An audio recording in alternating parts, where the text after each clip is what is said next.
6.3 Introduction. Welcome learners. In the last session, I was talking about how to get the splash screen and I briefly introduced to you on the introduction screen plugin. In this session, I intend to take it one step further wherein we are going to develop the entire app intro screens from the very scratch.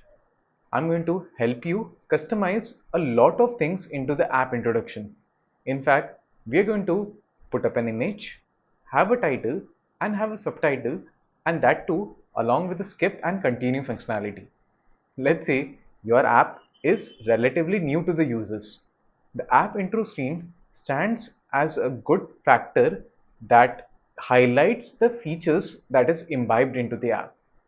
You can portray these features with the help of small text, screenshots, and then give it to the user so that they can try it out on their own.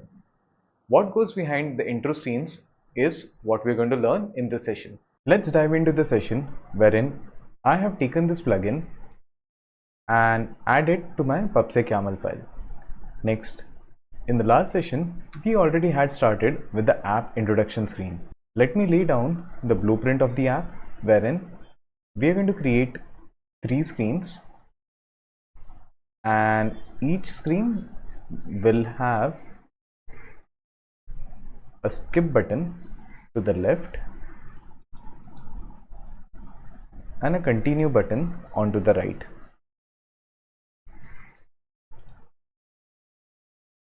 This continue button shall be enabled if you are going to skip at least, or if you're going to move at least one image that is on the slider.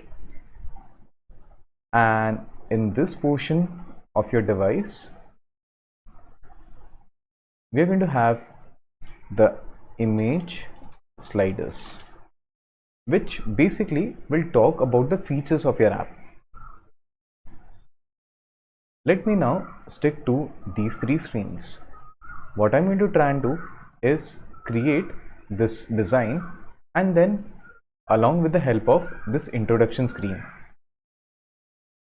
The plugin has a well documented code which it gives us as a template for us to use it. What I'm going to try and do is use this template and try to have the entire introduction screen getting created.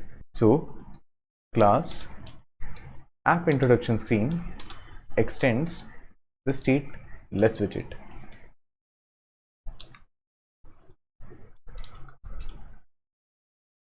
What I'm going to do is check this introduction screen with text and dots indicator. Let me copy this entire code, put a return statement and then paste it. Now let me take the import, and this basically kind of removes all the errors. Let me try to format this so that it doesn't look ugly. Now this, I guess somewhere the missing round bracket is creating an issue, and if I just put this here, yeah, the error goes away. What I'm now going to do is create the list of images. Well, that too is very simple. That's because I can use this by default page view model and try to have all the pages getting created. What I'm going to in fact do is use this decoration in which I can try to copy this and paste it here and try to preview how initially my one page will look like. Over here it says the color is orange, but of course I can try and play along and change every design for this entire introduction screen. Heading over to my main.dart file, I'll change this to app introduction screen and then run my app.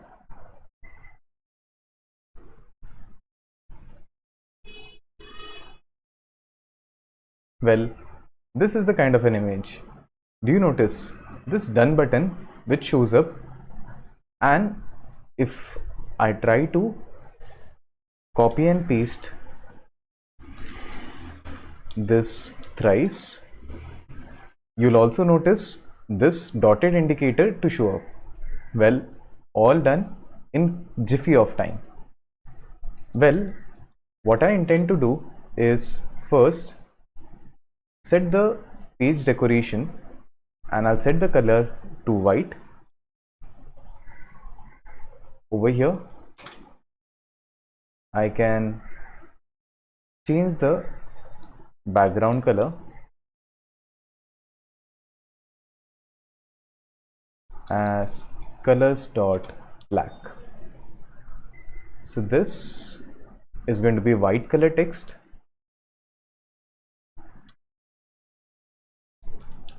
Let me also set the body text color to white.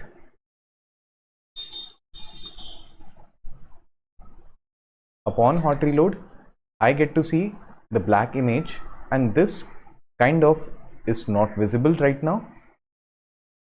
What I'm going to do is, for the done button, I'll change it to orange color.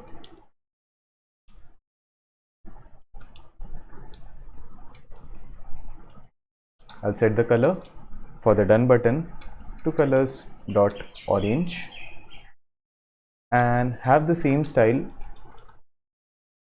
for my skip button as well. So let me just copy this entire text, paste it over here, and then change this to skip.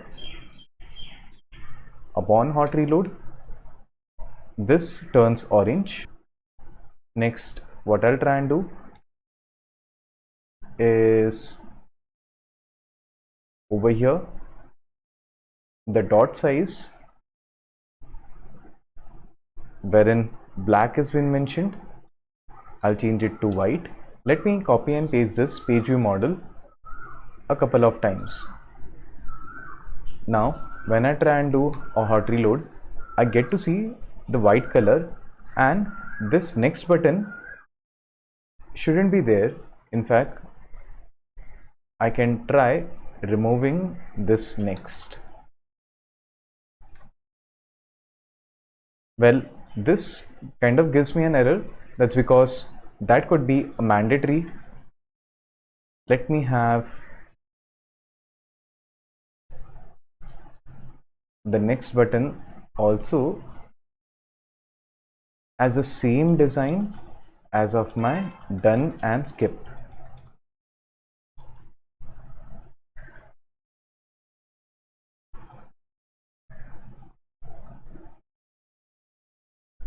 Yeah, the only thing which is left is this selected dot, wherein in active color I can change this to colors.orange, and when I do a hot reload, this time it looks clean. Well, the next and the done handling is done. For example, if I just go to the right side and go to the extreme right, wherein this is the last feature, I get this done button and automatically the skip button is hidden. So all these things are being well customized by the plugin. What I'm going to next do is have my this intro_1 image to get displayed onto my app. For that, what I'll try and do is the center where we have this text, I'll erase this, load an image from the asset. So here I am giving the path to my intro_1.png. Because it's an asset image, I cannot have that as a const, and now when I do a hot reload, let me check, it should be less than the dots count. Let me check if I can do a hot restart that removes this error. Well, it got removed. That's basically when I was trying to experiment with the color, I added 3 page view models. Hence, on hot reload, the dotted indicator kind of failed to load the other images, or in fact the other page view models. Hence, I stumbled onto that error. What I'm going to next do is try resizing this image, as it kind of sticks to the topmost portion wherein even the time and the battery percentage is being hidden. What I'll try and do is slightly arrange or resize the height of my image, and if I go, the original height is 453, I'll try maybe 300. Well, that does not suffice. 250, and yes. Now this is the title. What I intend to do is change according to my Figma design, wherein it says manage your tasks,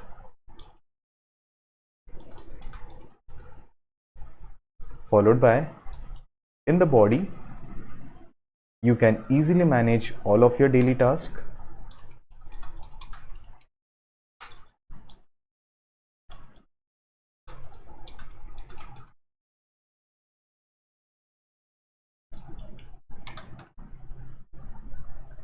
In do me, for example, I'll just rename my app to in up to do for free. Well, what do you notice? I'm hard coding all this text. Well, it could be slightly cumbersome as the app would grow in size. Let me not fall into that area, and what I have done is created a core directory in which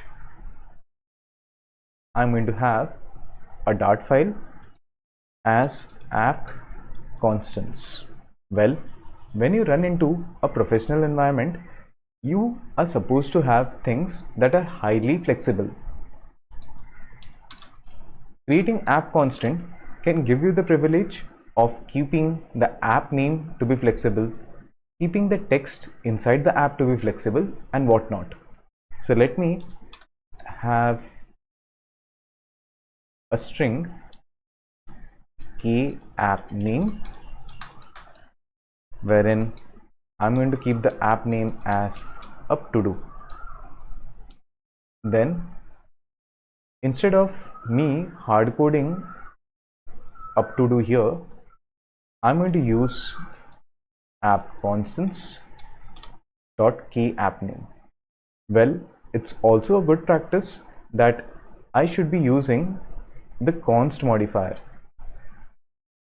This basically tells the widget tree that this part would never get modified as it is constant. In same way, I'll cut this, duplicate this, and put intro title 1, that is k intro title 1, paste it here.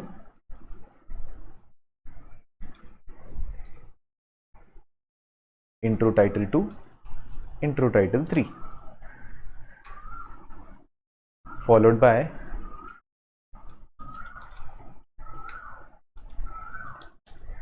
k intro body 1, body 2, and body 3. Let me now use the app constants everywhere.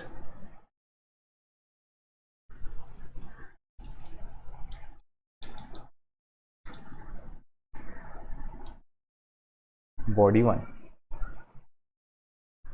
my mistake, title 1.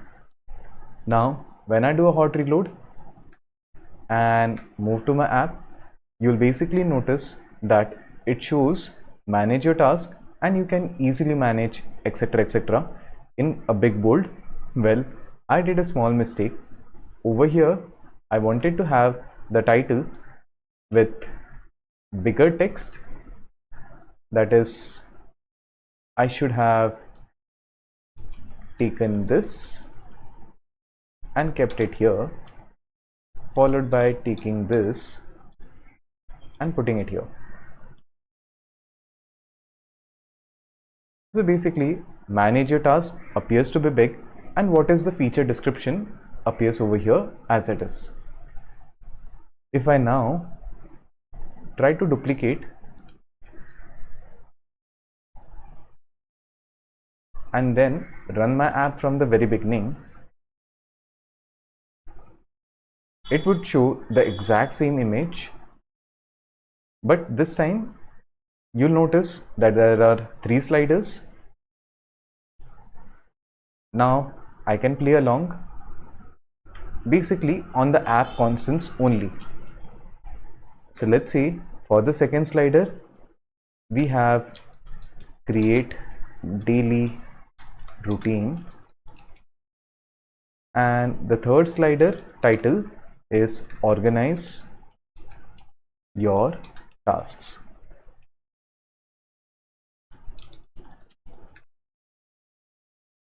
In up to do, you can create your personalized routine to stay productive. Let me copy this. In intro body, let me just paste this.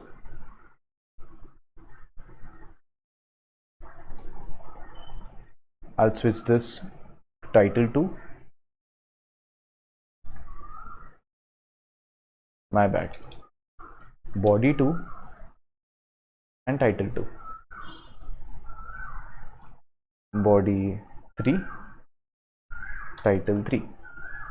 And in fact, also change the image to intro underscore 2 and intro underscore 3. Now, if I run the app from the very beginning,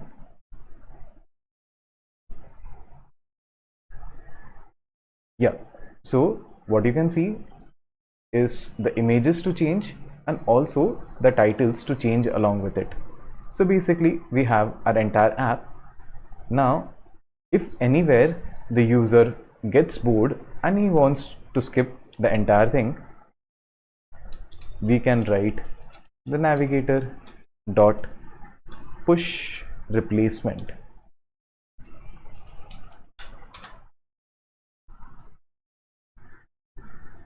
in which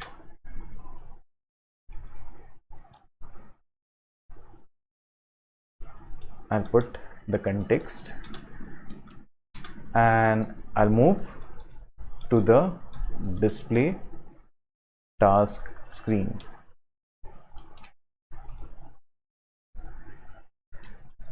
Now let me just paste this over here, and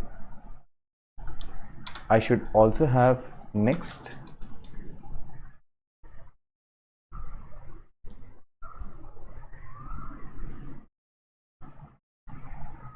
show skip button. Well, I'll put this as true. Okay, now when I try to do a hot reload, if I try to do skip, it takes me to this entire screen where I have the entire to-do app as the display task. Now, did you notice I used something called as push replacement? Well, what exactly is this? If I want to make this screen as the home screen and the user should not be able to go back, if I now try to click on the back button, it basically exits the app. That's exactly what is push replacement.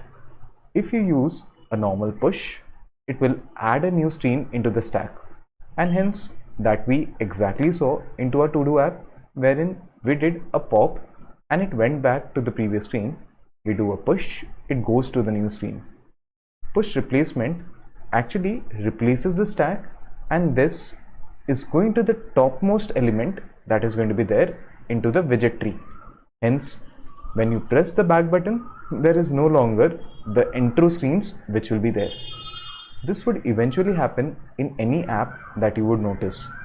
Let's say the introduction screens, once it gets displayed, we don't want our user to get bugged by seeing the app features again and again. Hence, in this case, push replacement works perfectly. Hopefully that was fun to understand how the app intro screens worked. Also, it was kind of relieving that we did not navigate or set up the sliders, the plugin did it for us. It's so good feeling that something works automated by itself. We just have to use the correct parameters. Well, in the next session, I'm going to make sure that you keep on learning and we're going to create a good design on the user experience. What goes behind creating a good design? What goes behind creating a good app is an entire topic that we shall be discussing in the next session. So stay tuned and keep learning with open minds.